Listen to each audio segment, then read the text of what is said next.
mais seulement de menus morceaux éclatés. Qu'il n'y a pas de fable unique, mais une multitude d'épisodes. Qu'il n'y a rien d'essentiel, mais seulement de menus détails, et que ces détails n'arrivent pas à former un tout entier, quelque chose d'unifié.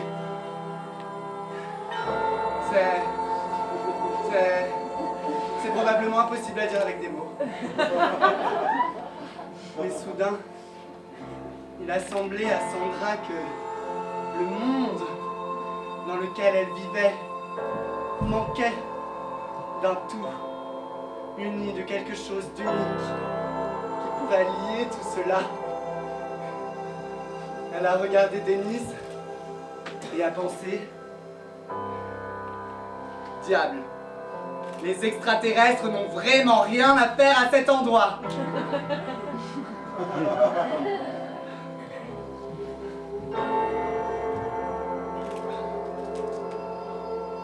Pause.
À présent, je veux vous raconter une histoire au sujet d'Albert.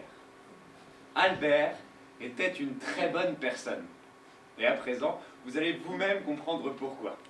Une nuit, Albert fut réveillé parce que quelqu'un dehors jetait des petits cailloux à sa fenêtre. Margaret dormait profondément et n'a rien entendu. Albert s'est levé, est allé à la fenêtre et... Non, ce n'est pas une soucoupe volante qu'il a vue et ce n'est pas un extraterrestre qui jetait ses petits cailloux. Albert s'est levé, a regardé par la fenêtre et il a vu son ami, Denis. Denis lui a montré avec des gestes qu'il devait descendre le rejoindre. Albert s'est habillé et est sorti. Dehors. Cette conversation a eu lieu en août 1974. Denis et Albert avaient alors chacun 35 ans.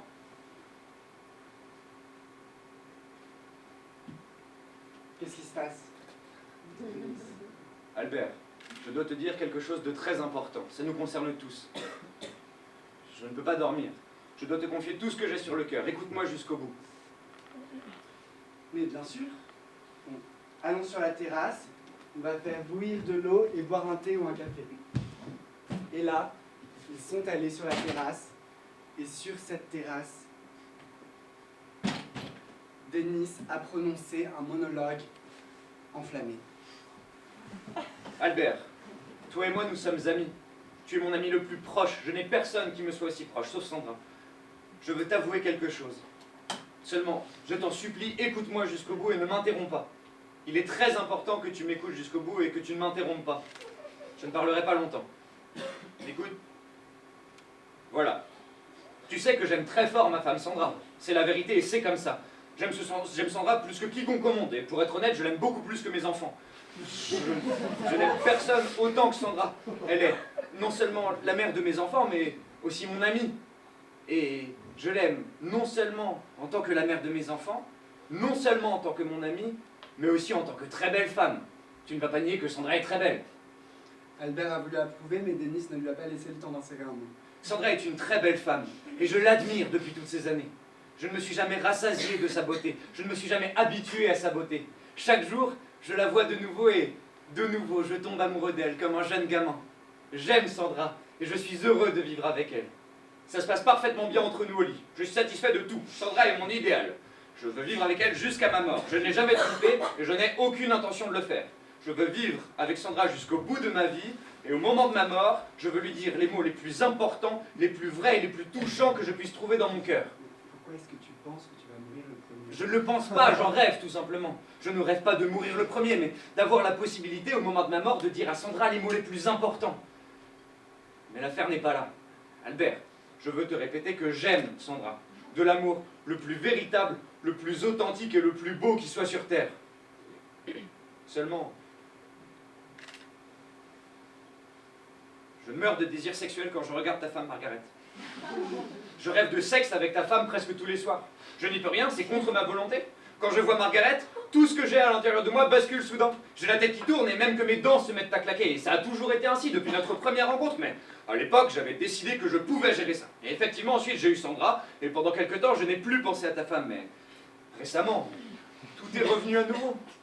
Surtout maintenant que c'est l'été et que les femmes portent ces maudites robes légères. Albert, je ne sais pas ce que c'est, mais ce n'est pas une simple attirance, tu comprends? Je me couche en pensant à Margaret, je rêve d'elle la nuit, je me réveille avec son image, et excuse-moi, mais quand je fais l'amour à Sandra, j'essaye de ne pas penser, mais je pense à Margaret. Je perds littéralement la tête. Je ne supporte pas de me tenir près d'elle, je ne supporte pas d'entendre le ton de sa voix, je ne supporte pas de voir ses bras, je ne supporte pas de voir la personne belle, intelligente, magnifique qu'elle est, le sens de l'humour bouleversant qu'elle a. Quand elle se tient près de moi, je vois le monde entier autrement. Seigneur, quel bonheur qu'il y ait dans ce monde une telle femme, une femme comme ta femme, Margaret. Grâce à elle, je sais que ce monde n'est pas dépourvu de sens, que le sens existe dans ce monde, et que le sens qui existe dans ce monde arrive dans le monde précisément grâce à Margaret, grâce à son sourire, grâce à sa façon de se conduire. Si Margaret existe, ça veut dire que la beauté existe, et si la beauté existe, ça veut dire que vivre a un sens. Voilà le genre d'image qui me hante, mon ami, et j'avoue que je suis très, très fatigué de ces images. Je ne sais pas ce que c'est, Albert. Dis-moi ce que c'est.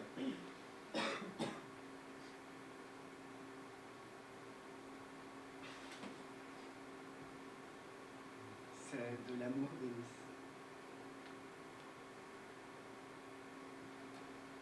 Et là, Denis est tombé par terre. Il s'est recroquevillé et s'est mis à sangloter comme un bébé. J'aime ma femme Sandra. Je sais ce qu'est l'amour. L'amour ne peut être que réciproque. Tu aimes Margaret, Denis, ça ne fait aucun doute. Non, je veux pas, c'est pas comme ça. Et quand Denis s'est calmé, il s'est assis sur une chaise, il a bu un peu de thé chaud.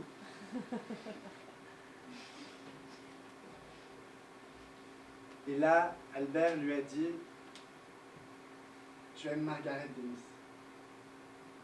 Ça ne fait aucun doute, ces sentiments, ces sensations que tu éprouves, que tu me décris, tout ça, ça n'est rien d'autre que les signes irréfutables de l'amour. Tu aimes Margaret, Denis, ça ne fait aucun doute. » Mais puisque je te dis que j'aime et que je veux aimer Sandra.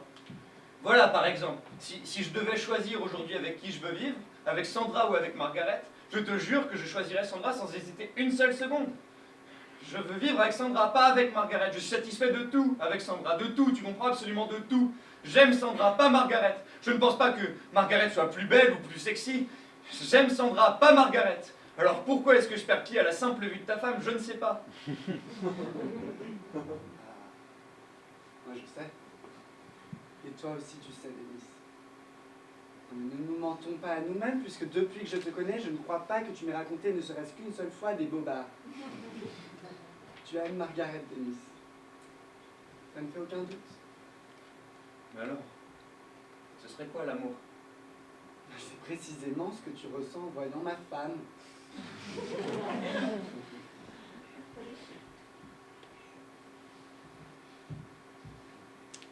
Cette scène pourrait évoquer un dialogue entre un père et son fils.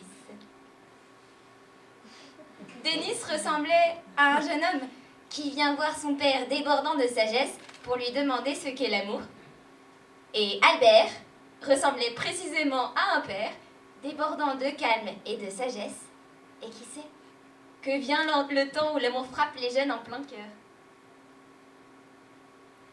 Et voilà que maintenant, en accord avec une vieille tradition familiale, le père va expliquer pour la première fois de sa vie les mystères de l'amour.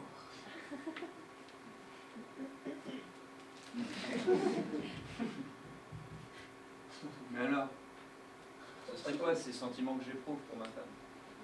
Bah, pour autant que je puisse en dire, tu mènes simplement une bonne vie avec elle, c'est tout, Denis. Et voilà qu'à ce moment-là, Margaret est entrée sous la véranda.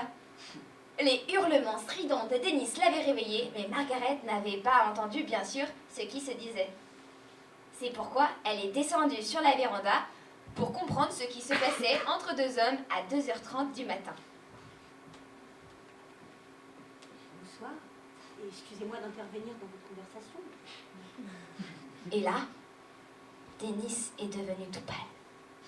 Il s'est levé de sa chaise. Il a balayé l'air de ses mains. Il a chancelé et il est tombé par terre.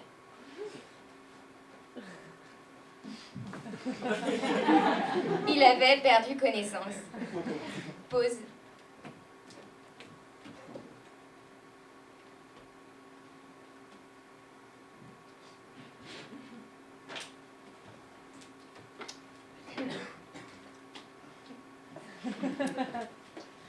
Albert était vraiment une très bonne personne. Il n'a naturellement pas dit un mot à Margaret de la conversation qu'il venait d'avoir avec Denis. Ce qu'a fait Albert, c'est qu'il a été obligé de mentir à Margaret. Il a été obligé de raconter que Denis avait eu une violente crise de nerfs, parce qu'il venait d'avoir 35 ans, et que commençait chez Denis une crise de l'âge mûr. Ce genre de crise très violente qui arrive parfois aux hommes. Albert a menti à Margaret parce qu'il n'appartenait pas au même genre de personne que Denis, qui ne racontait jamais de bobards. Albert était une très bonne personne ordinaire.